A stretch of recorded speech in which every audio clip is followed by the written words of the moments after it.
Hello everyone, स्वागत है आपका आपके अपने चैनल परफेक्ट फार्मेसी पे। मैं हूं सुनीता कंवर एंड आज की वीडियो के अंदर हम लोग डिस्कस करेंगे हमारा जो 6 सेमेस्टर का सब्जेक्ट है मेडिसिनल केमिस्ट्री थर्ड, इसका क्वेश्चन पेपर विद सोल्यूशन। मई 2023 का जो ये क्वेश्चन पेपर है इसका कंप्लीट सोल्यूशन हम लोग यहाँ पर डिस्कस करने वाले हैं। ठीक है, तो सिंपली अपना क्वेश्चन पेपर का पैटर्न क्या रहता है। सबसे पहले आता है सेक्शन ए, जिसके अंदर हमारे पास में टोटल 10 क्वेश्चन आते हैं 2 मार्क्स के। ठीक है, इनका आंसर हमें शॉर्ट के अंदर मैक्सिमम 20 वर्ड्स के अंदर लिखना होता है। नेक्स्ट आता है सेक्शन बी, जिसके अंदर 3 क्वेश्चन आते हैं 10 मार्क्स के, जिसमें से 2 क्वेश्चन जो है वो हमें अटेम्प्ट करने होते हैं। ठीक है, नेक्स्ट आता है सेक्शन सी। इसके फर्स्ट क्वेश्चन के अंदर हमारे पास 5 पार्ट्स आते हैं, जिसमें से 4 हमें करने होते हैं। एंड इसका जो सेकेंड पार्ट होता है उसके अंदर हमारे पास में 4 पार्ट्स आते हैं, जिसमें से 3 क्वेश्चन जो है वो हमें यहाँ पर अटेम्प्ट करने होते हैं। ठीक है, सो टोटल हमारा जो पेपर है ये हमारा 75 मार्क्स का हो जाता है। सेक्शन ए आ गया 20 मार्क्स का, सेक्शन बी आ गया 20 मार्क्स का, एंड सेक्शन सी जो है वो कंप्लीट हो गया 35 मार्क्स का। ठीक है, ये हमारा क्वेश्चन पेपर है। इसकी जो पीडीएफ होगी क्वेश्चन पेपर विद सोल्यूशन की, उसके साथ मैं क्वेश्चन पेपर भी अटैच कर दूंगी। बाकी ये मैंने ऑलरेडी अपलोड कर दिए। मई 2023 के सारे सब्जेक्ट के क्वेश्चन पेपर्स जो है वो मैंने ऑलरेडी टेलीग्राम चैनल पर अपलोड कर दिए, तो आप जा करके चेक कर सकते हैं। ठीक है, अब हम इसका सोल्यूशन देखते हैं। सबसे पहले सेक्शन ए के अंदर फर्स्ट क्वेश्चन का first part is give the structure and mechanism of minocycline. तो मीनोसाइक्लिन जो कि हमारे पास में एक एंटीबायोटिक ड्रग है जो कि टेट्रासाइक्लिन्स क्लास के अंदर आती है। तो इसका स्ट्रक्चर एंड जो मैकेनिज्म है वो हम लोग को यहाँ पर बताना है। ठीक है, तो इसका स्ट्रक्चर जो है सिंपली यहाँ पर हमारे पास जो जनरल स्ट्रक्चर आता है टेट्रासाइक्लिन का, जो हम लोगों ने एसएआर के अंदर देखा था, वही बनता है। एंड मेनली इसके अंदर क्या होता है, यहाँ पर जो है NCH3CH3 जो है वो जुड़ता है। ठीक है, तो ये हो गया कंप्लीट हमारा मीनोसाइक्लिन का स्ट्रक्चर। अब नेक्स्ट आता है इसका मैकेनिज्म ऑफ एक्शन। तो इसका मेन मैकेनिज्म ऑफ एक्शन क्या होता है कि ये ड्रग जो है ये प्रोटीन सिंथेसिस को रोकती है। ठीक है, अब ये क्या करती है कि ये ड्रग जो है राइबोसोमल सब यूनिट की जो 30S सब यूनिट होती है ना, उससे जाकर के बाइंड हो जाती है। एंड उससे क्या होता है कि फाइनली ये प्रोटीन सिंथेसिस को इनहिबिट कर देती है। ठीक है, अब सेकेंड पार्ट हमारे पास आता है give structure and mechanism of ampicillin. Ampicillin जो है हमारे पास में पेनिसिलिन जो हमारे पास में क्लास आती है, उसके अंदर एक ड्रग हमारे पास से आती है अमीनो पेनिसिलिन, ये ड्रग होती है। तो इसका स्ट्रक्चर एंड मैकेनिज्म हम लोग को बताना है। तो इसका स्ट्रक्चर हम लोगों ने सिंपल ये जो है हमारा NHCO तक, ये तो कंप्लीट हमारा जो जनरल स्ट्रक्चर है पेनिसिलिन का वो हो गया। बाकी एम्पीसिलिन के अंदर ये वाला ग्रुप जो है वो यहाँ पर जुड़ जाता है। ठीक है, अब इसका क्या मैकेनिज्म ऑफ एक्शन होगा, सिंपली हम लोग देखें तो ये क्या करते हैं, ये ड्रग जो है एम्पीसिलिन जो है ये सेल वॉल के सिंथेसिस को रोकती है। तो क्या होता है कि ये बीटा लैक्टम एंटीबायोटिक से बिलोंग करती है। इन सबका मैकेनिज्म ऑफ एक्शन जो है वो सेम ही होता है। तो ये क्या करते हैं कि बैक्टीरिया जो हैं वो क्या करते हैं, हाइपर ऑस्मोटिक नेचर के होते हैं। तो वो क्या करते हैं कि वाटर को एब्जॉर्ब करते हैं साइटोप्लाज्मिक रीजन के अंदर। ठीक है, जैसे बैक्टीरिया है तो इसके अंदर ही वाटर को एब्जॉर्ब करते हैं। तो उसकी वजह से क्या होता है कि ये जो होता है हमारे पास में बैक्टीरियल सेल वो स्वेल हो जाता है। तो ये बर्स्ट होने वाला होता है, बट क्या होता है कि सेल वॉल की वजह से बच जाता है। बट अब ये ड्रग क्या करती है कि सेल वॉल बनाने वाले जो एंजाइम वगैरह होते हैं उनको ये इनहिबिट कर देती है, जिसकी वजह से सेल वॉल का सिंथेसिस नहीं होता। तो ये जो है हमारा सेल ये बर्स्ट हो जाता है। ठीक है, फूट जाता है सेल, तो उससे क्या हुआ, सेल लाइसिस हो गया, सेल डेथ हो गया। तो इस तरीके से जो है एंटीबायोटिक की तरह काम करता है। ठीक है, नेक्स्ट क्वेश्चन हमारे पास में आता है सिंथेसिस ऑफ पामाक्विन। पामाक्विन हमारे पास एक एंटी मलेरियल ड्रग है। इसका सिंथेसिस किस तरीके से होगा, सिंपली वो हम लोग को बताना है। तो जनरली 2 मार्क्स के अंदर जो एक लाइन के अंदर सिंपली ऐसे सिंथेसिस होंगे वही हमसे पूछे जाते हैं। तो पामाक्विन का सिंथेसिस यहाँ पर छोटा सा है। सबसे पहले 8 अमीनो 6 मेथॉक्सीक्विनोलिन जो है ये जब रिएक्ट करता है 2 chloro di ethyl amino pentane के साथ में, तो इससे हमारे पास में पामाक्विन बनता है। अब क्लोरोक्विन जो है वो हमारे पास में 4 अमीनो क्विनोलिन होता है, एंड पामाक्विन जो है हमारे पास में 8 अमीनो क्विनोलिन होता है। तो यहाँ पर जो है 8th पोजीशन के ऊपर हमारे पास में NHCH CH3 CH2 and C2H5 C2H5 जो है वो जुड़ता है। बाकी ये जो है जनरल क्विनोलिन रिंग है। ठीक है, इस तरीके से इसका सिंथेसिस होता है। Now next is give structure and mechanism of azithromycin. Azithromycin क्या है, हमारे पास में एक मैक्रोलाइड एंटीबायोटिक होती है। ठीक है, इसका स्ट्रक्चर बहुत ही बड़ा सारा है, अगर आपको याद होता है तो आप याद कर सकते हैं। बाकी बहुत बड़े बड़े स्ट्रक्चर्स हमें जनरली लर्न करने की ज़रूरत नहीं है। बस ये यहीं पर ये एक बड़ा स्ट्रक्चर हमसे पूछा गया, बाकी पूरे पेपर के अंदर कहीं भी इतने बड़े स्ट्रक्चर जो पूछे नहीं गए। तो एक 2 मार्क्स के क्वेश्चन के लिए हमें इसे लर्न करने की ज़रूरत नहीं है। बाकी अगर आपको लर्न हो जाता है तो बहुत ही बढ़िया बात है, तो आप लर्न कर सकते हैं। अब मैक्रोलाइड्स जो है इनका भी जो मैकेनिज्म ऑफ एक्शन होता है वो यही होता है कि ये भी प्रोटीन सिंथेसिस जो है उसे इनहिबिट करते हैं। इसके अंदर डिफरेंस बस इतना आता है कि एजिथ्रोमाइसिन जो है ये क्या करेगी, 50S राइबोसोमल सब यूनिट जो है उससे बाइंड होकर के प्रोटीन सिंथेसिस को इनहिबिट करेगी। ठीक है, नेक्स्ट आता है सिंथेसिस ऑफ आइसोनियाजिड। आइसोनियाजिड जो है इसका सिंथेसिस किस तरीके से होगा वो हम लोग को बताना। तो इसका सिंथेसिस भी एक लाइन का सिंथेसिस है। सबसे पहले 4 पिकोलिन का ऑक्सीडेशन होगा तो CH3 जो है वो COH के अंदर कन्वर्ट हो जाएगा। देन इसका एस्ट्रिफिकेशन होगा तो यहाँ पर आ जाएगा COOC2H5। देन हाइड्रोजीन NH2 की प्रेजेंस में जो ये है हमारे पास यहाँ पर आकर के जुड़ जाएगा तो CONH आइसोनियाजिड जो है इसका फॉर्मेशन हमारे पास में हो जाएगा। ठीक है, next is give the structure and mechanism of gatifloxacin. Gatifloxacin जो है जो कि क्विनोलोन ड्रग हमारे पास होती है तो इसका स्ट्रक्चर हम लोग को बताना है, इसका मैकेनिज्म ऑफ एक्शन क्या होता है वो बताना है।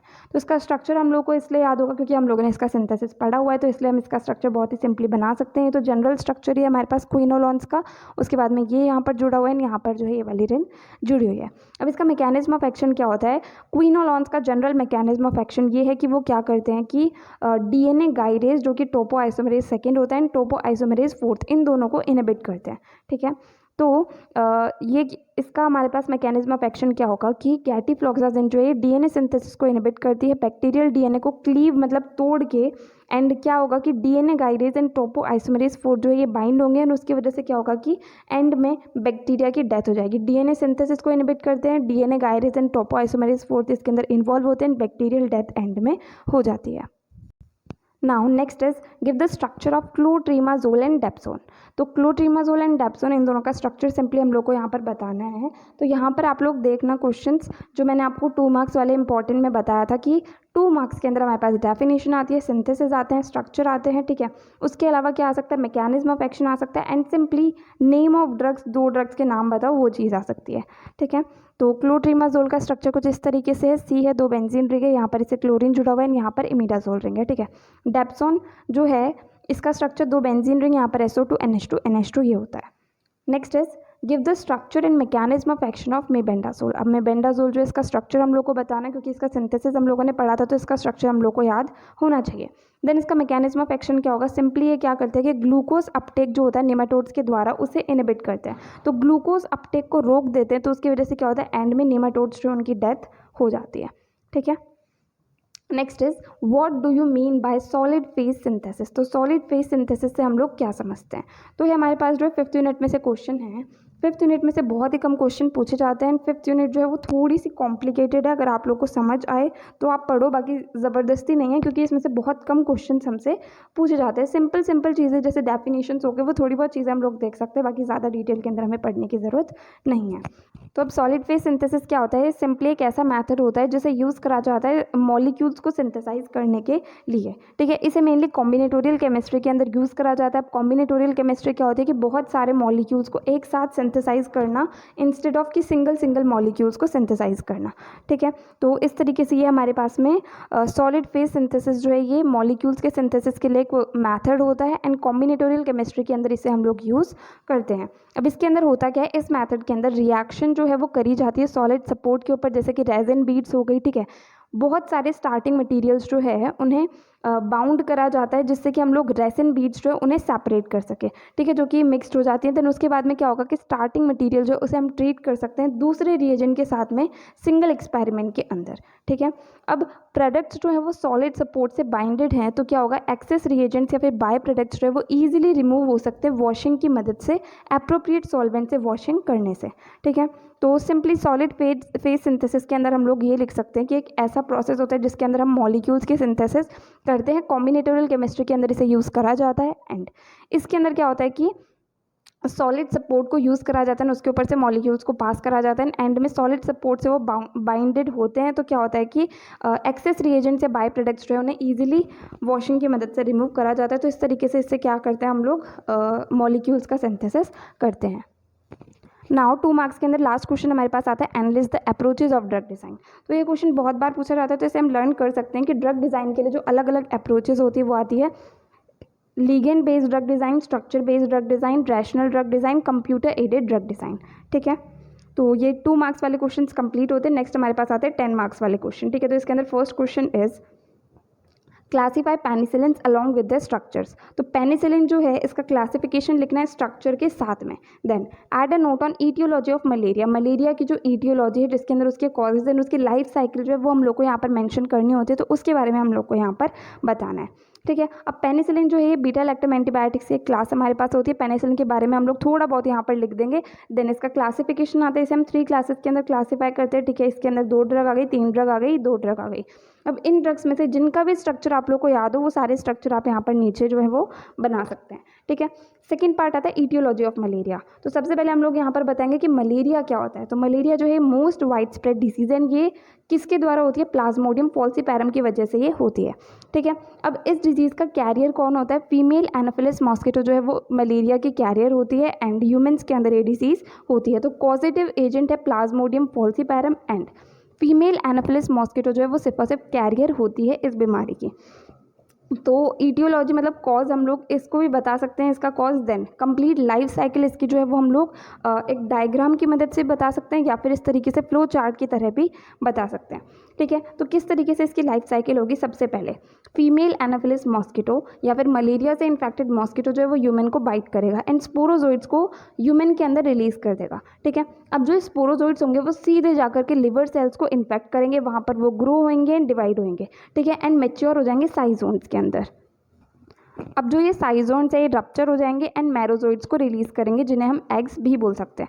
अब जो ये मैरोजोइड्स है ये आरबीसी रेड ब्लड सेल को जाकर के इन्फेक्ट करेंगे एंड वहाँ पर ये ट्रोफोजोइड के अंदर कन्वर्ट हो जाएंगे। देन ट्रोफोजोइड फिर से मल्टीप्लाई करेंगे, न्यू मैरोजोइड्स को प्रोड्यूस करेंगे। ठीक है, अब जब आरबीसी जो है वो रप्चर होएगी तो मैरोजोइड्स जो है वो रिलीज हो जाएंगे एंड वो दूसरी आरबीसीज को भी इफेक्ट कर देंगे। ठीक है, अब कुछ मैरोजोइड्स जो होते हैं वो गैमीटोसाइट्स के अंदर कन्वर्ट हो जाते हैं एंड वो जो है मॉस्किटो के द्वारा इंजेस्ट हो जाते हैं, मतलब वापस से मॉस्किटो हमें बाइट करता है एंड गैमीटोसाइट्स को वापस से इंजेस्ट कर लेता है।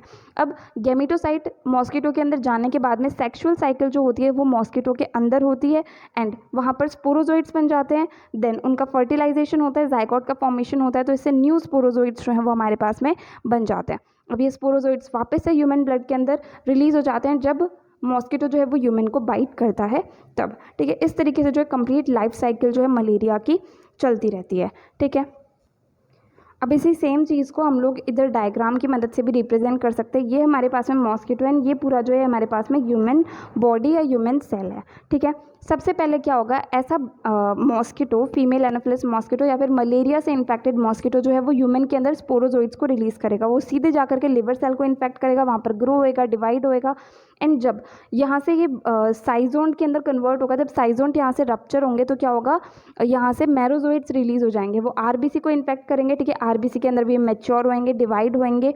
उसके बाद में जब आरबीसी रप्चर होएगी तो मैरोजोइड्स रिलीज होंगे, कुछ मैरोजोइड्स जो है वो गैमेटोसाइट के अंदर कन्वर्ट हो जाएंगे। अब बैक्टीरिया नहीं, फीमेल एनाफिलिस मॉस्किटो जो है वापस से बाइट करेगा तो इन गैमेटोसाइट्स को अंदर ले लेगा, जिससे बाद में फर्टिलाइजेशन होगा, जाइगोट फॉर्मेशन होगा एंड वापस से स्पोरोजोइड्स जो है वो बन जाएंगे एंड ये स्पोरोजोइड्स जो है वापस से ह्यूमन सेल को इन्फेक्ट कर सकते हैं। ठीक है, Now next question is write notes on SAR of quinolones, discuss about antifungal antibiotics। सबसे पहले क्विनोलॉन्स का स्ट्रक्चर एक्टिविटी रिलेशनशिप हमें यहाँ पर अच्छे से बताना है एंड देन एंटीफंगल एंटीबायोटिक्स जो है उसके बारे में हम लोग को यहाँ पर बताना है। तो यहाँ पर हमारे पास SAR वाला क्वेश्चन 5 मार्क्स का हो गया एंड एंटीफंगल एंटीबायोटिक्स वाला क्वेश्चन जो है वो भी 5 मार्क्स का हो गया। 5 मार्क्स के 2 क्वेश्चन हमारे पास हो गए। अब SAR हम लोगों ने पहले बहुत ही अच्छे से डिटेल के अंदर डिस्कस करा हुआ है, तो यहाँ पर भी मैं थोड़ा सा ब्रीफ के अंदर बता देती हूँ। तो जनरल स्ट्रक्चर तो हमारे पास ये रहेगा। ठीक है, ये यहाँ पर 6 मेंबर रिंग एंड ये क्विनोलॉन रिंग आ गई एंड उसके बाद में ये सारे जो है यहाँ पर डबल बॉन्ड और COOH, यहाँ पर R1 R2 R3 R4 R5, इस तरीके से जो है हमारे पास इसका जनरल स्ट्रक्चर हो गया। अब जैसे ये SAR वाली PDF है जो आप लोगों को टेलीग्राम चैनल पर ऑलरेडी दे दी गई है, वहाँ पर मैंने अपलोड कर दिया एंड वीडियो भी प्रॉपर्ली SAR वाली मैंने अपलोड कर दी थी। तो यहाँ पर हम लोगों ने सबसे पहले नंबरिंग इसकी कर दी। ठीक है, बेसिक न्यूक्लियस जो इसका वो होता है 1,4 डाईहाइड्रो 4-ऑक्सोपाइरिडीन 3 कार्बोक्सिलिक एसिड। ठीक है, ये ज़रूरी होता है एक्टिविटी के लिए। देन इसके बाद में R1 के ऊपर एल्काइल सब्सटीट्यूशन हम लोग करते हैं, तो ज़रूरी होता है एक्टिविटी के लिए। लोअर एल्काइल ग्रुप्स जो होते हैं उसकी पोटेंसी ज़्यादा होती है। सेकंड पोजीशन पर किसी भी तरह का कोई भी सब्सटीट्यूशन करा जाता है तो उससे एक्टिविटी जो है वो डिक्रीज होती है। ठीक है, अब थर्ड पोजीशन पे जो कार्बोक्सिलिक ग्रुप प्रेजेंट है ज़रूरी होता है एक्टिविटी के लिए। इसकी जगह सल्फोनिक एसिड, फॉस्फोनिक एसिड ये सब हम लोग लगाते हैं तो उससे एक्टिविटी जो है वो लॉस्ट हो जाती है। 4-ऑक्सो ग्रुप भी ज़रूरी है एक्टिविटी के लिए। ठीक है, उसके बाद में 4 कीटो ग्रुप, कीटो ऑक्सो दोनों हम इसे कह सकते हैं। तो अगर इसका हम लोग रिडक्शन करेंगे या फिर इस डबल बॉन्ड का हम लोग रिडक्शन करेंगे तो उससे क्या होगा कि हमारी जो एक्टिविटी है वो ख़त्म हो जाएगी, कंपाउंड जो है बिल्कुल इनएक्टिव बन जाएगा। उसके बाद में 5th पोजीशन के ऊपर अगर हम लोग अमीनो सब्सटीट्यूशन करते हैं तो उससे हमें एक्टिव कंपाउंड मिलता है एंड ऑल्सो एक्टिविटी जो है वो भी रिलीज होती है। 6th पोजीशन पर अगर क्लोरीन का सब्सटीट्यूशन करा जाता है तो उससे इनएक्टिव कंपाउंड मिलता है एंड अगर यहाँ पर फ्लोरीन का सब्सटीट्यूशन करा जाता है तो एंटीबैक्टीरियल एक्टिविटी जो है वो बढ़ती है। ठीक है, तो इस तरीके से अलग अलग पॉइंट्स जो है वो हम लोग यहाँ पर लिख सकते हैं। अब दूसरा क्वेश्चन इसके अंदर आता है एंटी फंगल एंटीबायोटिक्स। तो एंटी फंगल एंटीबायोटिक्स जो है ऐसी एंटीबायोटिक्स होती हैं जो क्या करती है, फंगल इन्फेक्शंस के ट्रीटमेंट के अंदर काम आती है। अब डीप फंगल इन्फेक्शन है, सुपरफिशियल मतलब ऊपर ऊपर इन्फेक्शन है, बॉडी के अंदर इन्फेक्शन है, हर तरह के इन्फेक्शंस के ट्रीटमेंट के अंदर ये काम आती है। तो जैसे अब यहाँ पर हमसे पूछी गई है एंटी फंगल एंटीबायोटिक्स, ठीक है, तो हम सिर्फ और सिर्फ एंटीबायोटिक्स के बारे में भी सीधे यहाँ पर बता सकते हैं। क्लासिफिकेशन के अंदर सबसे पहली वाली जो है हमारे पास एंटीबायोटिक्स है। बाकी दूसरा हम कंप्लीट एंटी फंगल एजेंट्स का क्लासिफिकेशन लिख सकते हैं, उसके बाद में सिर्फ और सिर्फ एंटीबायोटिक्स के बारे में अच्छे से डिटेल के अंदर लिख सकते हैं। जैसे अगर किसी का स्ट्रक्चर हमें याद हो तो वो हम बता सकते हैं, मैकेनिज्म ऑफ एक्शन जो है वो बता सकते हैं। ठीक है, सो ये होंगे हमारे पास एंटी फंगल एंटीबायोटिक्स। इनका मैकेनिज्म ऑफ एक्शन क्या होता है, एंटी फंगल एजेंट्स जो होते हैं सिंपली क्या करते हैं, प्लाज्मा मेम्ब्रेन के जो फंक्शंस होते हैं फंगल सेल्स के अंदर उसे इम्पेयर कर देते हैं। तो जो फंजाई की प्लाज्मा मेम्ब्रेन होती है उसके अंदर एर्गोस्ट्रॉल प्रेजेंट होता है एंड ह्यूमन सेल मेम्ब्रेन के अंदर क्या कोलेस्ट्रॉल प्रेजेंट होता है। तो ये ड्रग्स क्या करती है, एर्गोस्ट्रॉल से बाइंड होकर के प्लाज्मा मेम्ब्रेन की परमेबिलिटी को बढ़ा देती हैं, या फिर दूसरी तरफ ये क्या करेंगे कि एर्गोस्ट्रॉल जो है उसके सिंथेसिस को ही रोक देती हैं। तो इन तरीक़ों से काम करती हैं, फंगल इन्फेक्शंस को ठीक करने में मदद करती हैं। ठीक है, अब इसके बाद में हमारे पास में इसका जो थर्ड पार्ट है वो है discuss in detail about pharmacophore modelling and docking techniques. तो ये 5th यूनिट का क्वेश्चन है, अगर आप लोग इसको पढ़ना चाहे तो पढ़ भी सकते हैं, बाकी ऑप्शन के अंदर है तो बाकी दोनों क्वेश्चंस को भी हम लोग अटेम्प्ट कर सकते हैं। ठीक है, अब नेक्स्ट क्वेश्चन हमारे पास आता है 6th क्वेश्चन, मतलब 5 मार्क्स के क्वेश्चन जो वो हमारे पास यहाँ से स्टार्ट हो रहे हैं। तो इसके अंदर फर्स्ट पार्ट हमारे पास आएगा right notes on amino glycoside antibiotics. तो अमीनो ग्लाइकोसाइड एंटीबायोटिक के ऊपर एक नोट जो है वो हमें यहाँ पर लिखना है। तो अमीनो ग्लाइकोसाइड जो है ये एंटीबायोटिक्स की ही एक क्लास हमारे पास होती है। ठीक है, अब इनके अंदर क्या होता है, 2 अमीनो ग्रुप प्रेजेंट होते हैं एंड एक सेंट्रल हेक्सोज रिंग प्रेजेंट होती है एंड ये एक दूसरे से ग्लाइकोसाइडिक बॉन्ड की मदद से लिंक्ड होते हैं। अब जब सिंपली हमने बोला गया कि अमीनो ग्लाइकोसाइड एंटीबायोटिक के बारे में हमें लिखना है तो सबसे पहले हम इसकी डेफिनेशन लिख देंगे, इसका क्लासिफिकेशन लिख देंगे, इसका मैकेनिज्म ऑफ एक्शन किस तरीके से होता है वो लिख देंगे। एंड अगर उस क्लास का SAR भी हम लोगों ने पढ़ा है तो SAR को भी बहुत ही ब्रीफ के अंदर हम लोग यहाँ पर मेंशन कर सकते हैं, क्योंकि 5 मार्क्स का क्वेश्चन है तो बहुत ज़्यादा हम लोग को नहीं लिखना होता, मैक्सिमम 2 पेजेस के अंदर हमें आंसर लिखना होता है। तो जितना आप लोग को लगे कि आपको लिखना चाहिए उतना आप आंसर में लिख सकते हैं। ठीक है, तो अमीनो ग्लाइकोसाइड क्या होता है, एंटीबायोटिक होते हैं, 2 अमीनो ग्रुप हो गए, हेक्सोज रिंग हो गई, ग्लाइकोसाइडिक बॉन्ड की मदद से लिंक्ड होते हैं। इसका क्लासिफिकेशन हो गया, 2 क्लासेस के अंदर क्लासिफाइड है। ठीक है, इनमें से किसी का स्ट्रक्चर अगर आप लोग को याद है तो आप लोग स्ट्रक्चर वगैरह बना सकते हैं। देन अमीनो ग्लाइकोसाइड्स जो इनका मैकेनिज्म ऑफ एक्शन सिंपली क्या होता है कि ये 2 तरीके से काम करते हैं, या तो प्रोटीन सिंथेसिस को इनहिबिट करेंगे या फिर जो mRNA कोड होता है उसका क्या करेंगे, मिस रीडिंग कॉज कर देंगे, मतलब प्रॉपर उसकी रीडिंग नहीं हो पाएगी। तो इन दोनों तरीक़ों से जो है काम करते हैं, एंड में बैक्टीरिया जो है उसकी ग्रोथ को इनहिबिट कर देते हैं या फिर उसे किल कर देते हैं। ठीक है, देन अगर हम SAR की बात करें तो इसका जनरल स्ट्रक्चर जो वो कुछ इस तरीके से बनता है। ठीक है, इसके अंदर 2 अमीनो शुगर प्रेजेंट है, सेंट्रल रिंग प्रेजेंट है। अब इसके अंदर कहाँ कहाँ पर किस तरीके से क्या क्या चेंजेस हो सकते हैं, क्या क्या सब्सटीट्यूशन वगैरह हो सकते हैं, क्या क्या चीज़ें ज़रूरी है, वो सारे पॉइंट्स हम लोग यहाँ पर मेंशन कर सकते हैं। अब नेक्स्ट क्वेश्चन हमारे पास है right notes on SAR of tetracyclines. तो यहाँ पर सीधे सीधे हमसे टेट्रासाइक्लिन्स जो है उसका SAR जो है वो पूछा गया है। तो सबसे पहले हम लोग यहाँ पर बता देंगे कि टेट्रासाइक्लिन जो है ये एंटीबायोटिक्स की एक क्लास हमारे पास होती है। ठीक है, अब SAR के अंदर सबसे पहले हम लोग जनरल स्ट्रक्चर बनाएंगे। ठीक है, 4 रिंग्स इसके अंदर होती है, ये सारी चीज़ें जो है ये इसका जनरल स्ट्रक्चर हो गया, इसकी नंबरिंग कर देंगे। उसके बाद में हम लोग बता देंगे कि ये कीटो इनोल ग्रुप ज़रूरी होता है, ये वाला ग्रुप ज़रूरी होता है, ये ज़रूरी होता है, यहाँ पर किस किस तरह के सब्सटीट्यूशन हो सकते हैं, यहाँ पर किस किस तरह के सब्सटीट्यूशन हो सकते हैं, यहाँ पर सब्सटीट्यूशन नहीं होना चाहिए। इस तरीके से जितने पॉइंट्स रहेंगे वो सारी चीज़ें हम लोग यहाँ पर मेंशन कर सकते हैं। ठीक है, next is write note on applications of prodrugs. तो प्रोड्रग्स जो इसकी एप्लीकेशंस क्या होती है उसके ऊपर एक नोट जो हम लोग को यहाँ पर लिखना है। तो प्रोड्रग्स क्या होती है, सिंपली ऐसी ड्रग्स होती हैं जो जनरली तो फार्माकोलॉजिकली इनएक्टिव होती है, बट जब हमारी बॉडी के अंदर जाती हैं तो मेटाबॉलिज्म की वजह से या फिर एंजाइमेटिक एक्शंस की वजह से क्या होती है कि फार्माकोलॉजिकली एक्टिव जो है वो बन जाती है एंड अपना इफेक्ट जो है वो प्रोड्यूस करती है। अब इसकी एप्लीकेशंस क्या है, इसे यूज़ करा जाता है जिससे कि टेस्ट या ऑर्डर जो है उसे मास्क करा जा सके। ठीक है, अनप्लीजेंट टेस्ट या ऑर्डर को मास्क करा जा सके।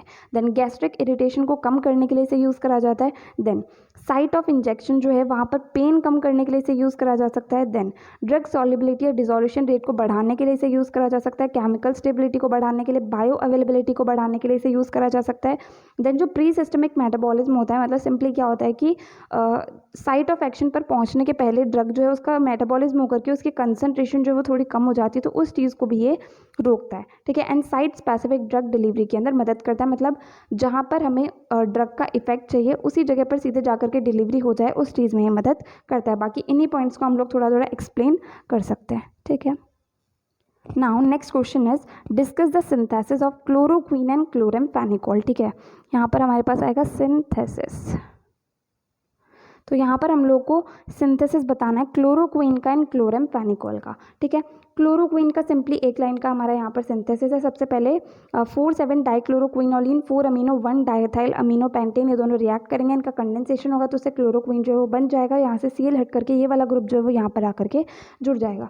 तो पामाक्वीन का सिंथेसिस हमारे पास 2 मार्क्स के अंदर आ गया, इसका 5 मार्क्स के अंदर आ गया। एंड ये जो है ये 4 अमीनो क्विनोलिन है, वो जो है वो 8 अमीनो क्विनोलिन रहेगा। तो इसका सिंथेसिस सिंपली इस तरीके से हमारे पास आ जाएगा। दूसरा आता है सिंथेसिस ऑफ क्लोरेम्फेनिकोल। ठीक है, तो इसका सिंथेसिस किस तरीके से होगा? सबसे पहले पैरा नाइट्रो एसिटोफिनॉन जो है इसका ब्रोमिनेशन होगा, तो यहाँ से एक H हट करके ब्रोमीन जुड़ जाएगा। फिर इसके ऊपर हेक्सामीन एक्ट करेगा, तो क्या होगा कि ब्रोमीन तो यहाँ से हट जाएगा एंड यहाँ से NH2.HCl आ जाएगा। ठीक है, अब इसका एसिटाइलेशन होगा तो क्या होगा, NH के आगे COCH3 जो है वो जुड़ जाएगा। देन HCHO के प्रेजेंस में क्या होगा हमारे पास में CH2H जो है वो यहाँ पर आकर के जुड़ जाएगा। देन एल्यूमिनियम आइसोप्रोपोक्साइड के प्रेजेंस में रिडक्शन यहाँ पर हो जाएगा। रिडक्शन होने की वजह से क्या होगा कि डबल बॉन्ड O हट करके यहाँ पर OH जुड़ जाएगा। ठीक है, अब इसके बाद में इसका हाइड्रोलाइसिस होगा, तो हाइड्रोलाइसिस होगा तो हमारे पास में क्या होगा कि ये वाला ग्रुप जो है वो यहाँ से हट जाएगा एंड DL3O फॉर्म जो है वो हमारे पास में बन जाएगी। ठीक है, देन लास्ट में रिजोल्यूशन इसका हम लोग करेंगे डी कैम्फर सल्फोनिक एसिड के साथ में एंड क्लोरोएसिटाइल क्लोराइड के प्रेजेंस में फाइनली क्लोरेम्फेनिकोल जो है इसका सिंथेसिस हमारे पास हो जाएगा। बेंजीन है, इसके ऊपर NO2 है, CHOH, CH, CH2OH, NHCO, CHCl2, ये हमारे पास में क्लोरेम्फेनिकोल। ठीक है, इस तरीके से इसका सिंथेसिस हमारे पास हो जाएगा। Now next question is discuss the mechanism and synthesis of ciprofloxacin and acyclovir। तो ciprofloxacin and acyclovir इन दोनों का mechanism of action and synthesis वो दोनों चीज़ें जो है वो हम लोग को यहाँ पर बतानी है। ठीक है, तो सबसे पहले ciprofloxacin जो है इसका mechanism of action क्या होता है? तो ये हमारे पास में क्विनोलॉन ड्रग ही आती है, तो हम लोगों ने देखा था कि इनका क्या मैकेनिज्म ऑफ एक्शन होता है। तो ये ड्रग क्या करेगी, बैक्टीरियल टोपो आइसोमेरेज सेकेंड, जिसे हम DNA गाइरेज भी कहते हैं, एंड बैक्टीरिया का ही टोपो आइसोमेरेज फोर्थ, इसके ऊपर काम करेगी, इसके ऊपर एक्ट करेगी। ठीक है, इससे जाकर के बाइंड हो जाएगी, जिसकी वजह से क्या होगा कि बैक्टीरियल DNA की सुपर कॉइलिंग जो है वो रुक जाएगी। तो उसकी वजह से DNA का रेप्लिकेशन रुक जाएगा, तो एंड में जो है बैक्टीरिया की डेथ हो जाएगी। ठीक है, अब सिप्रोफ्लोक्सासिन जो है इसका सिंथेसिस किस तरीके से होगा? सबसे पहले हमारे पास में ये वाला स्ट्रक्चर है 3 क्लोरो, ठीक है, 4 फ्लोरो एनिलीन, एनिलीन मतलब बेंजीन के ऊपर NH2। जब इसके साथ में di ethyl ethoxy methylene malonate जो है वो एक्ट करेगा, तो उससे हमारे पास में क्या होगा, ये वाला स्ट्रक्चर बन जाएगा। मतलब यहाँ पर NH के आगे C double bond CnCO C2H5 CO C2H5 जो है यहाँ पर जुड़ जाएगा। ठीक है, देन डाईफिनाइल ईथर जो है इसके प्रेजेंस में क्या होगा कि इंटरमीडिएट हमारे पास में फॉर्म होगा, मतलब रिंग का फॉर्मेशन हो जाएगा। ठीक है, ये एक और रिंग जो है वो यहाँ पर बन गई। अब इसका हम लोग एल्काइलेशन करेंगे, तो एंड इस ग्रुप के प्रेजेंस में क्या होगा, ये वाला ग्रुप जो है वो यहाँ पर आकर के हाइड्रोजन को हटा करके जुड़ जाएगा। ठीक है, अब इसके आगे NaOH के प्रेजेंस में क्या होगा कि हमारे पास ये जो है COO C2H5, इससे COOH जो है वो बन जाएगा। देन लास्ट में हम लोग ये रिंग ऐड कर देंगे जो कि हमें यहाँ पर लगानी है, जिससे फाइनली सिप्रोफ्लोक्सासिन जो है इसका सिंथेसिस हो जाएगा। ठीक है, इस तरीके से ये सिंथेसिस होता है। अब नेक्स्ट आती है एसाइक्लोविर। एसाइक्लोविर क्या है, हमारे पास में एक एंटीवायरल ड्रग होती है। ठीक है, इसका मैकेनिज्म ऑफ एक्शन किस तरीके से होगा? एसाइक्लोविर जो है वो सबसे पहले वायरस के थायमिडिन काइनेज, मतलब HSV हर्ब सिम्प्लेक्स वायरस हमारे पास होता है, उसका जो थायमिडिन काइनेज होता है उससे रिएक्ट करके एसाइक्लोविर मोनोफॉस्फेट के अंदर कन्वर्ट हो जाएगी। ठीक है, देन ग्वेनाइलेट काइनेज, या फिर हम दोनों जगह सेलुलर काइनेज भी लिख सकते हैं, तो उसकी मदद से एसाइक्लोविर डाइफॉस्फेट के अंदर कन्वर्ट होगी। देन एंजाइम की मदद से एसाइक्लोविर ट्राइफॉस्फेट के अंदर कन्वर्ट होगी। ठीक है, अब जो ये एसाइक्लोविर ट्राइफॉस्फेट होता है इसकी एफिनिटी जो है वायरल DNA पॉलीमरेज के लिए ज़्यादा होती है as compare to cellular DNA polymerase, मतलब हमारी बॉडी का जो DNA पॉलीमरेज है उससे ज़्यादा एफिनिटी इस ट्राइफॉस्फेट की होती है वायरल DNA पॉलीमरेज के लिए। तो ये एसाइक्लोविर ट्राइफॉस्फेट जो है वो वायरल DNA पॉलीमरेज के साथ में रिएक्ट करके क्या करेगा कि DNA के अंदर इनकॉर्पोरेट हो जाएगा एंड उससे DNA चेन का टर्मिनेशन हो जाएगा, तो वहाँ पर जो है रेप्लिकेशन रुक जाएगा, तो फिर वहाँ पर क्या होगा कि वायरस की डेथ हो जाएगी। ठीक है, अब इसका सिंथेसिस किस तरीके से होगा? ग्वानिन जो है, ग्वानिन जब ये रिएक्ट करता है 2 क्लोरोमिथाइल इथाइल बेंजोएट के साथ में, ठीक है, तो इससे हमारे पास में क्या होगा, ये वाला स्ट्रक्चर जो है यहाँ से कंप्लीट स्ट्रक्चर जो है हाइड्रोजन को हटा करके यहाँ पर जुड़ जाता है, ठीक है। CH2O CH2 twice O CO and benzene ring. अब NaOH और H2O की प्रेजेंस में बेंजोइक एसिड तो अलग हो जाएगा ना, हमारे पास में यहाँ पर जो है ए साइक्लोविर बन जाएगा, ठीक है। ये है ए साइक्लोविर, ग्वानिन रिंग है, यहाँ पर क्या आ गया CH2O CH2 ट्वाइस OH, ये हो गया ए साइक्लोविर एंड बेंजोइक एसिड। तो इस तरीके से जो है इसका सिंथेसिस हो जाएगा। Now next is last question का फर्स्ट पार्ट, तो write notes on anti tubercular antibiotics. तो एंटी ट्यूबिकुलर एंटीबायोटिक्स के ऊपर हम लोग को एक शॉर्ट नोट लिखना है, ठीक है। तो यहाँ पर हम लोग क्या करेंगे, सबसे पहले जो है एंटी ट्यूबिकुलर एंटीबायोटिक्स होती क्या है, तो ये ऐसी ड्रग्स होती हैं जो क्या करती हैं, ट्यूबिकुलोसिस के ट्रीटमेंट के अंदर काम आती है। ट्यूबिकुलोसिस एक इन्फेक्शियस डिजीज होती है जो कि बैक्टीरियम माइकोबैक्टीरियम ट्यूबरकुलोसिस की वजह से होती है, मेनली लंग्स को जो है इफेक्ट करती है, ठीक है। अब पहले हम एंटी ट्यूबरकुलर एजेंट्स जो होते हैं उसका क्लासिफिकेशन सिंपली यहाँ पर एक बार लिख देते हैं। उसके बाद में हम लोग यहाँ पर एंटी ट्यूबरकुलर एंटीबायोटिक्स जो उसका नाम लिख देंगे, रिफैम्पिसिन, रिफाब्यूटिन, साइक्लोसेरिन, स्ट्रेप्टोमाइसिन, कैप्रियोमाइसिन। अगर अब इनमें से किसी का भी स्ट्रक्चर हम लोग को आता है तो स्ट्रक्चर हम लोग बना देंगे। SAR तो हम लोग को यहाँ पर पढ़ना नहीं है, तो उसके अलावा हम लोग मैकेनिज्म ऑफ एक्शन जो है वो यहाँ पर मेंशन कर सकते हैं, ठीक है। अब जो स्ट्रेप्टोमाइसिन है हमारे पास में अमीनो ग्लाइकोसाइड ड्रग ही होती है, तो ये क्या करती है, प्रोटीन सिंथेसिस को रोकती है या फिर miss reading of mRNA cause करती है। तो यहाँ पर स्ट्रेप्टोमाइसिन जो है एंटी ट्यूबिकुलर एंटीबायोटिक की तरह किस तरीके से काम करती है, मिस रीडिंग कॉज करती है mRNA की, जिसकी वजह से इनकरेक्ट अमीनो एसिड जो है इंसर्ट हो जाते हैं, जिसकी वजह से एंड में बैक्टीरिया की जो है डेथ हो जाती है। दूसरा रिफैम्पिसिन जो है ये क्या करता है, DNA डिपेंडेंट RNA पॉलीमरेज जो होता है उसे इनहिबिट करता है, जिससे कि RNA सिंथेसिस जो है वो सप्रेस हो जाता है, रुक जाता है, एंड में सेल की डेथ हो जाती है, ठीक है। तो इस तरीके से एंटी ट्यूबिकुलर एंटीबायोटिक्स के बारे में मतलब जितना आप लोग को आता हो ना 2 पेजेस के अंदर आप उतना जो है लिख सकते हैं। क्लासिफिकेशन हो गया, स्ट्रक्चर्स हो गए, मैकेनिज्म ऑफ एक्शन हो गए, डेफिनेशंस हो गई, तो वो सारी चीज़ें आप लोग यहाँ पर लिख सकते हैं, ठीक है। Now next is write note on anthelmintics. Anthelmintics के ऊपर एक शॉर्ट नोट, एक नोट जो है वो हम लोग को यहाँ पर लिखना है। तो एंट हेलमिंथिक्स जो है इसका हम लोग सबसे पहले तो सिंपली डेफिनेशन लिख सकते हैं, फिर इसका क्लासिफिकेशन एंड फिर इसका मैकेनिज्म ऑफ एक्शन एंड कुछ स्ट्रक्चर्स जो भी हम लोग को याद है वो हम यहाँ पर बना सकते हैं, ठीक है। तो अब एंट हेलमिंथिक्स क्या होते हैं, ऐसे ड्रग्स होते हैं जो क्या करते हैं, इंटेस्टाइनल पैरासाइट्स जो होते हैं, मतलब इंटेस्टाइन के अंदर जो पैरासाइट्स प्रेजेंट होते हैं लाइक हुकवर्म, पिनवर्म, उन्हें किल करती है या फिर उन्हें एलिमिनेट करते हैं, ठीक है। तो ये क्या करेंगे, डिस्ट्रॉय करेंगे या फिर प्रिवेंट करेंगे पैरासिटिक वर्म्स जो है उनके डेवलपमेंट को हमारी बॉडी के अंदर, ठीक है। अब इसका क्लासिफिकेशन क्या होगा, 8 क्लासेस के अंदर हम लोग इसको क्लासीफाई करते हैं। पाइपराजिन्स हो गए, डाइथाइल कार्बोमाजिन सिट्रेट एंड पाइपराजिन सिट्रेट, ठीक है, बेंजीमिडाजोल, समाइड डेरिवेटिव्स। तो इस तरीके से ये जो है कंप्लीट इसका क्लासिफिकेशन हो गया। देन हम देख लेते हैं मैकेनिज्म ऑफ एक्शन। तो मेबेंडाजोल जो है ये क्या करता है कि नीमाटोड्स जो है उनके ग्लूकोज अपटेक को रोक देता है। अब ग्लूकोज हमें एनर्जी के लिए, सर्वाइवल के लिए चाहिए होता है, तो जब ग्लूकोज अपटेक रुक जाता है तो कहीं ना कहीं फिर नीमाटोड्स की डेथ हो जाती है, ठीक है। थायाबेंडाजोल क्या करते हैं, ये क्या करते हैं, सेल्यूलर एंजाइम को इनहिबिट करते हैं, जो ससेप्टेबल हेलमिंथिक्स के सेल्यूलर एंजाइम्स होते हैं उसे इनहिबिट करते हैं, जिसकी वजह से एंड में उसकी डेथ हो जाती है या फिर उसकी ग्रोथ जो है वो रुक जाती है। एल्बेंडाजोल क्या करते हैं, ये इंटरफेयर करते हैं एब्जॉर्प्शन से एंड जो सिक्रेटरी फंक्शंस होते हैं सेल के उसके साथ में इंटरफेयर करते हैं, जिससे एंड में ऑर्गेनिज्म की डेथ हो जाती है, ठीक है। Now next question is classify sulphonamides along with their structures. Sulphonamides का क्लासिफिकेशन लिखना है स्ट्रक्चर्स के साथ में, ठीक है। अब यहाँ पर हमसे सीधा सीधा क्वेश्चन पूछा गया है, तो सीधा सीधा हम लोग सल्फोनामाइड्स की डेफिनेशन थोड़ी सी लिख करके एंड सीधे सीधे इसका क्लासिफिकेशन लिख देंगे। तो सल्फोनामाइड्स को हम लोग 2 बेसिस के ऊपर क्लासीफाई कर सकते हैं, ठीक है। एक तो केमिकल स्ट्रक्चर के बेसिस पर एंड दूसरा ड्यूरेशन ऑफ एक्शन के बेसिस पर। केमिकल स्ट्रक्चर के बेसिस पर हम लोग इसे 3 क्लासेस के अंदर क्लासीफाई कर सकते हैं। जब हम इसका SAR पढ़ते हैं तो वहाँ पर हमें पता चलता है N1 क्या है, N4 क्या है। तो ऐसी ड्रग्स जो कि N1 एंड N4 दोनों जगह पर सब्सटीट्यूटेड होती है, ठीक है, उसके एग्जांपल्स आ गए। देन सिर्फ N1 पर सब्सटीट्यूटेड होते हैं वो सल्फोनामाइड्स, तो उसके एग्जांपल आ गए। देन N4 सब्सटीट्यूटेड सल्फोनामाइड्स होते हैं वो प्रो ड्रग्स होते हैं, ठीक है, देन उसके एग्जांपल्स आ गए। दूसरा हमारे पास आता है ड्यूरेशन ऑफ एक्शन के बेसिस पर, ठीक है। Second is duration of action के बेसिस पर हमारे पास में 4 क्लासेस के अंदर क्लासिफाइड होते हैं, short acting, intermediate acting, long acting and special purpose sulphonamides, ठीक है। इस तरीके से ये इनके एग्जांपल्स आ गए। अब यहाँ पर आप लोग को जितने भी स्ट्रक्चर्स याद हो वो सारे स्ट्रक्चर आप लोग यहाँ पर बना सकते हैं, ठीक है। अब इसके बाद में लास्ट जो हमारा क्वेश्चन बचता है, सबसे लास्ट, वो है right notes on applications of combinatorial chemistry.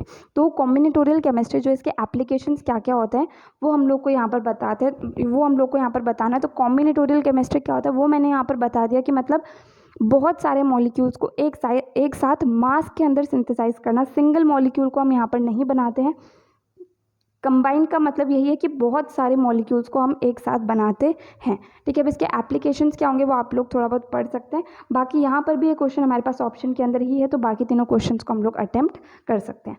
ठीक है, तो यहाँ पर हमारी आज की वीडियो जो है वो कंप्लीट होती है। अगर आपको इस वीडियो के अंदर कहीं भी कोई भी डाउट आए किसी भी पॉइंट के अंदर, तो वो चीज़ आप कमेंट सेक्शन में पूछ सकते हैं। इसकी PDF आपको टेलीग्राम चैनल पर मिल जाएगी, तो वो आप जा करके चेक कर सकते हैं। एंड अगर नेक्स्ट वीडियो आप किसी भी पर्टिकुलर टॉपिक पे चाहते हैं तो वो चीज़ आप कमेंट सेक्शन में बता सकते हैं। सो अगर आपको ये वीडियो हेल्पफुल लगी तो प्लीज़ आप इस वीडियो को लाइक करना, अपने फ्रेंड्स के साथ भी शेयर करना और चैनल को सब्सक्राइब करना। थैंक यू सो मच इस वीडियो को एंड तक देखने के लिए एंड चैनल को सपोर्ट करने के लिए।